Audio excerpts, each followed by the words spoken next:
Hi friends, स्वागत है आपका मिशन मेडिटेशन में। और मैं हूं अभिनव चैतन्य। नहीं रहे स्वामी जयेश। अंतर्राष्ट्रीय ओशो संस्थान के प्रमुख स्वामी आनंद जयेश माइकल ओबायन का 6 नवंबर 2023 को 76 वर्ष की आयु में निधन हुआ। कुछ दिन पहले तक तो वो ठीक थे, लेकिन 2 सप्ताह पहले ही पता चला कि उन्हें अग्नाशय यानी कि पैनक्रियास का कैंसर है, जो पहले से ही शरीर में व्यापक रूप से फैल चुका है और लाइलाज हो चुका था। आज से 3 दशक से भी पहले ओशो ने स्वामी जयेश को इनर सर्कल का अध्यक्ष नियुक्त किया।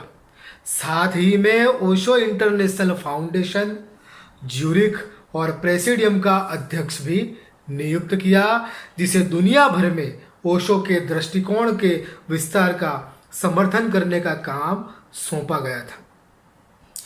ओशो अब इतिहास में सर्वाधिक व्यापक रूप से प्रकाशित, पढ़े, देखे और सुने गए गैर काल्पनिक लेखक हैं, जो स्वामी जयेश के उस भरोसे को पूरा करने की प्रतिबद्धता का प्रमाण है जो ओशो ने उस समय व्यक्त किया था जब वह अपने अंतिम क्षणों में उनकी ओर मुड़े और अपने प्रिय जयेश से कहा, मैं अपना सपना तुम्हें सौंपता हूं। ओशो के शरीर छोड़ने के बाद स्वामी जयेश को अपने काम के निरंतर विस्तार को देखने के लिए ओशो ने व्यक्तिगत रूप से तैयार किया था। स्वामी जयेश अक्सर उस चीज का उल्लेख करते थे जिसे वे ओशो की सूची कहते थे, और विशेष रूप से सभी नवीनतम तकनीक का उपयोग करके अपने काम को दुनिया भर में उपलब्ध कराने के महत्व पर ओशो का आग्रह था। उस सूची में 34 मुद्दे हैं जो जयेश का गवाह वक्तव्य या बयान के नाम से 16 अगस्त 2012 को संन्यास न्यूज पर पोस्ट किया गया था। उसे आप इंटरनेट के माध्यम से भी प्राप्त कर सकते हैं। अपने काम के अंतिम चरण को पूरा करने के बाद ओशो के मार्गदर्शन के अनुसार अध्यक्ष की भूमिका स्वामी प्रेम अमृतो को सौंपने के बाद स्वामी जयेश ने अपने अंतिम दिन ज्यादातर मौन में बिताए, अपने शरीर को शिथिलता में घुलते हुए देखा। ओशो की सूची या जयेश के साक्ष्य वक्तव्य के नाम से प्रसिद्ध उस बयान में 2 मुख्य मार्गदर्शक बातें जो ओशो ने कही, उन्हें मैं यहाँ प्रस्तुत कर रहा हूँ। वक्तव्य 16 में जयेश लिखते हैं कि ओशो ने मुझे 1 से अधिक अवसरों पर समझाया कि उनके इस प्रस्ताव के लिए सबसे बड़ा जोखिम यह था कि अच्छे इरादे और सच्ची समझ के बिना कुछ लोग उनके विचार को एक नए धर्म में बदलने की कोशिश करेंगे। इस संदर्भ में उन्होंने कहा कि उनके आसपास कई लोग गुरु बनने की चाह से भरे मन वाले थे, और जब वे अपना शरीर छोड़ेंगे तब सामने आएंगे। उन्होंने कहा कि उन्हें नजरअंदाज करें और उन पर कोई ध्यान न दे। उन पर ध्यान देने से उनकी बकवास को बल मिलता है। इसके बजाय उन्होंने अपने काम को विधेयात्मक रूप से करने के लिए कहा, जिससे उन सब का गुरु बनने का व्यवसाय समाप्त हो जाएगा। इसमें यह स्पष्ट होता है कि ओशो का सच्चा कार्य करने वाला सन्यासी खुद गुरु नहीं बनेगा। आगे बयान 18 में जयेश लिखते हैं कि ओशो विशेष रूप से चिंतित थे कि उन्हें एक धार्मिक नेता के रूप में माना जाएगा या ओशो नाम किसी धार्मिक आंदोलन से जोड़ा जाएगा, और उन्होंने कई अवसरों पर व्यक्तिगत रूप से मेरे सामने ये चिंता व्यक्त की थी। धर्म की निंदा उनके सार्वजनिक प्रवचनों और साक्षात्कारों का एक नियमित विषय था। वह नहीं चाहते थे कि उन्हें किसी धार्मिक नेता, सामूहिक आंदोलन या धार्मिक परंपरा के संस्थापक के रूप में देखा या जोड़ा जाए।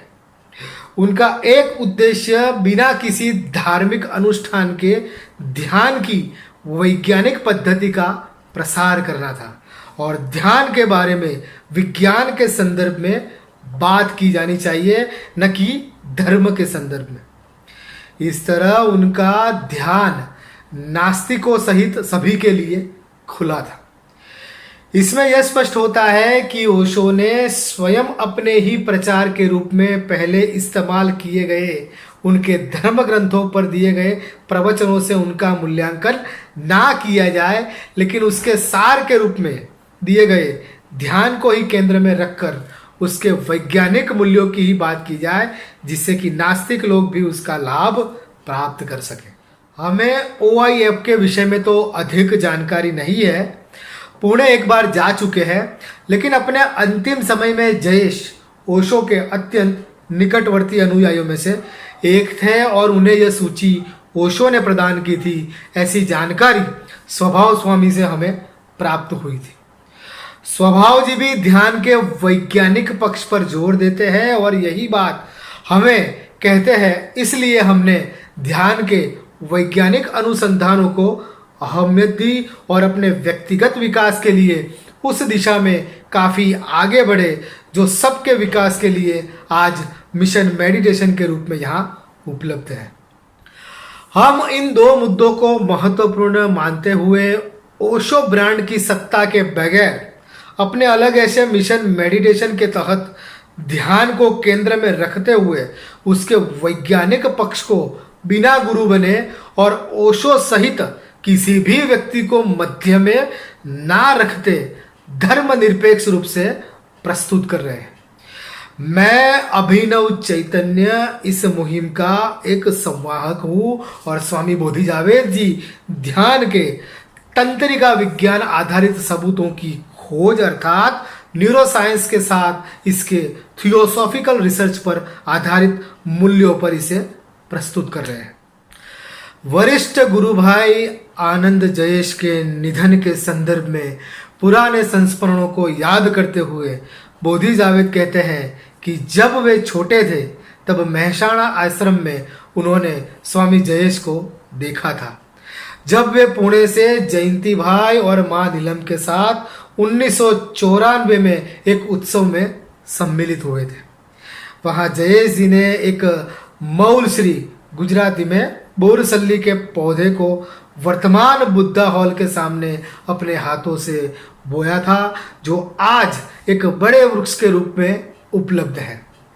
इस स्मरणांजलि के साथ यहाँ इतना ही। धन्यवाद।